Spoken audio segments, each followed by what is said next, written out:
अधूरे सपने। सरिता एक उच्च मध्यम वर्ग से आई बहुत ही संस्कारी और मधुर स्वभाव वाली लड़की थी। ससुराल आकर उसने कभी भी इतने ऊंचे सपने नहीं देखे थे कि जिन्हें उनका पति अरुण पूरा ना कर पाए। एक सीधी सादी सरल और प्यार से भरी जिंदगी की ही सरिता ने कल्पना की थी, परंतु शादी के तुरंत बाद ही अरुण के पिता की अचानक हार्ट फेल होने से मौत हो गई थी और वे दुनिया से चले गए और साथ में अरुण और सरिता के जीवन के सारे रंग और सपने ले गए। अचानक घर की सारी जिम्मेदारियां अरुण के कंधों पर आ गईं। हनीमून के टिकट कैंसिल कराकर दोनों घर और घर वालों को संभालने में लग गए। सरिता उन लड़कियों में से नहीं थी जो अपने ससुराल वालों को पराया समझती थी।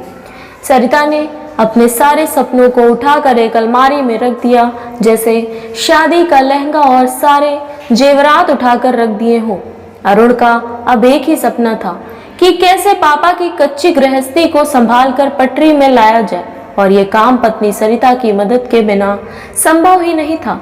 मम्मी पर जो दुखों का पहाड़ टूटा था उसे तो कोई नहीं रोक सका था, किंतु अरुण और सरिता ने लगन से सारे घर की जिम्मेदारी उठा ली थी। उसने मम्मी को संभलने में और इनके दुखों को कम करने में बहुत मदद मिली थी। लगभग 1 साल बाद अरुण ने अपनी छोटी बहन आशा की शादी कर दी थी। पापा के सरकारी फंड में जो भी पैसा था उसका सारा पैसा बहन की शादी में खर्च हो गया था। अभी अरुण की एक और छोटी बहन थी जिसकी शादी करना बाकी थी। अब अरुण को सबसे छोटी बहन पूनम की शादी के लिए पैसे जोड़ने थे। अभी तो छोटे भाई रजत और पूनम की कॉलेज की पढ़ाई का भी खर्च था। अरुण एक एक पैसा जोड़ कर रखता। पत्नी सरिता भी अपने पति का भरपूर साथ देती थी, लेकिन अरुण के जल्दी जल्दी 2 बच्चे हो जाने से सरिता की भी आवश्यकताएं, जब भी वो किसी खर्चे की बात करती अरुण और उसका झगड़ा हो जाता। उसकी छोटी छोटी जरूरतें भी अरुण को जरूरी नहीं लगती। वो उसे किफायत से खर्च करने की बात कहकर चुप करा देता था। धीरे धीरे समय बीतता गया। छोटी बहन पूनम की भी शादी हो गई। उधर भाई रजत की नौकरी लग जाने पर उसकी भी शादी हो गई। छोटे भाई रजत की पत्नी पल्लवी ज्वाइंट फैमिली में नहीं रहना चाहती थी। जल्द ही रजत और पल्लवी ने मम्मी से अलग होकर अपनी अलग गृहस्थी बसा ली थी। मम्मी की तबीयत जब जब खराब होती तो अरुण और सरिता ही तो उनकी सेवा करने के लिए दौड़ते थे।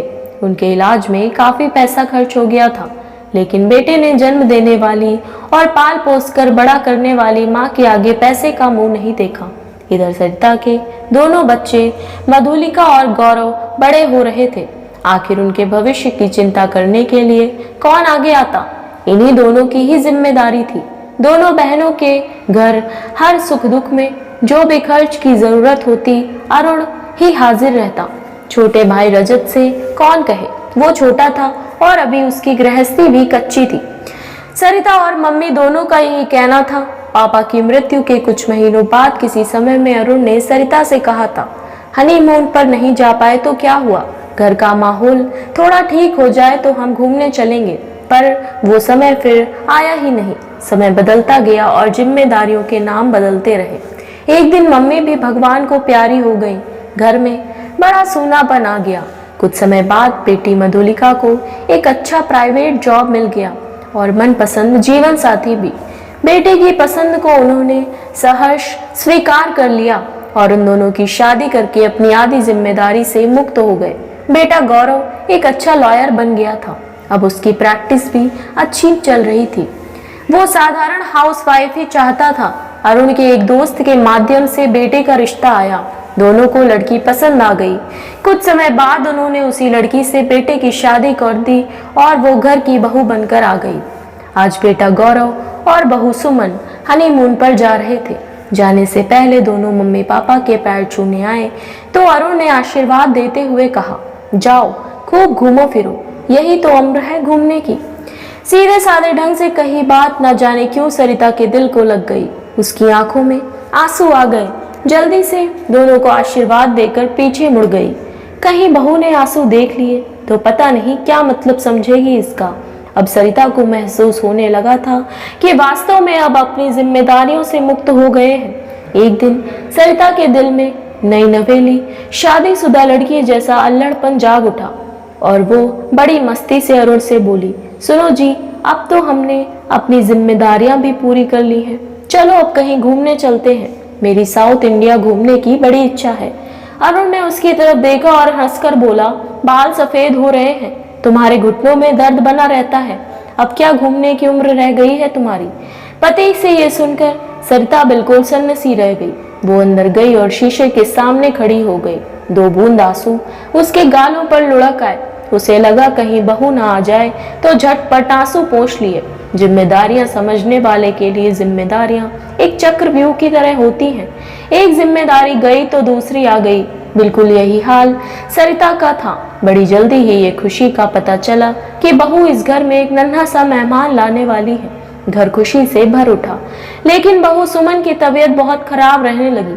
उससे कुछ भी खाना खाया नहीं जाता और वो बहुत कमजोर होती चली गई। ऐसे में कोई तेज तर्रार सास होती तो बहू को 4 बातें ये कहकर सुनाती कि तुम कोई अनोखा काम नहीं कर रही हो, बच्चे तो हमने भी पैदा किए हैं, पर क्या मजाल की कोई काम छोड़ा हो। पर सरिता ने सोचा कि वो सास बनकर नहीं बल्कि एक अच्छी सासू माँ बनकर रहेगी। वो बहू का पूरा ध्यान रखती, उसके लिए वही खाने को बनाती जो उसका खाने का मन करता। रोज दही, दूध, पनीर, फल जैसी चीजें बहू को खाने के लिए देती जिससे उसका मन न उबे और उसे पौष्टिक तत्व मिलते रहे। अब बहू सुमन भी अपने मन की बात बेफिक्री से सासू माँ को बता देती थी। उन्होंने बहू को वो प्यार दिया जिसकी उसने कभी अपनी सास से उम्मीद ही नहीं की थी। सरिता कभी कभी सोचती कि अगर आज मेरी सास जीवित होती तो देखती कि बहू को बेटी समान कैसे रखा जाता है। बहुत पहले एक बार उसने अपनी मौसेरी सास को कहते सुना था कि बहू पर लगाम कसकर रखना चाहिए। अगर जीजा जी नहीं रहे तो कहीं ऐसा ना हो कि बहू मालकिन बनकर तुम पर हुक्म चलाने लगे। बस सरिता की सास ने उनकी इस बात को कसकर गांठ में बांध लिया था। सब कुछ करके भी सरिता को इस घर से कभी वो प्यार और सम्मान नहीं मिला जिसकी वो भूखी थी। उसकी भी कुछ इच्छाएं होंगी, कुछ सपने होंगे, इसके बारे में सोचने की किसी ने जरूरत ही नहीं समझी थी। 3 महीने होते होते बहू की तबीयत बहुत संभल गई थी। अब वो पहले की तरह कमजोरी और थकान नहीं महसूस करती थी। अब वो अपनी सास सरिता के साथ खूब अच्छे से घर की जिम्मेदारियां भी बांटने लगी थी। उसके चेहरे पर भी अब निखार आने लगा था। आज अक्टूबर की 4 तारीख थी। सरिता और अरुण की शादी को आज 30 साल हो गए थे।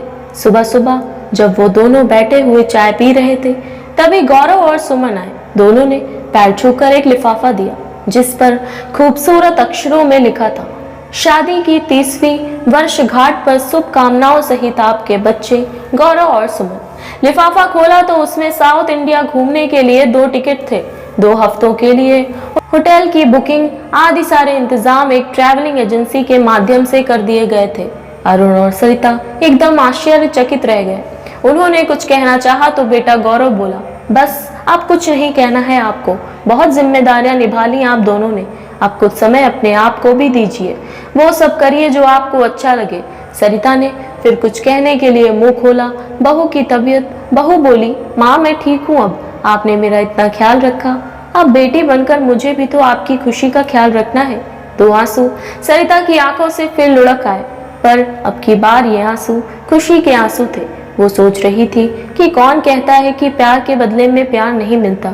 मैंने एक बेटी को विदा किया तो बहू के रूप में दूसरी को पा लिया है। सचमुच अगर तराजू के दोनों पलड़ों पर प्यार हो तो जिंदगी कितनी आसान और खूबसूरत हो जाए। आशा करती हूँ आपको हमारी ये कहानी पसंद आई होगी। अगर हमारी कहानी पसंद आई हो तो हमारे चैनल को सब्सक्राइब करें।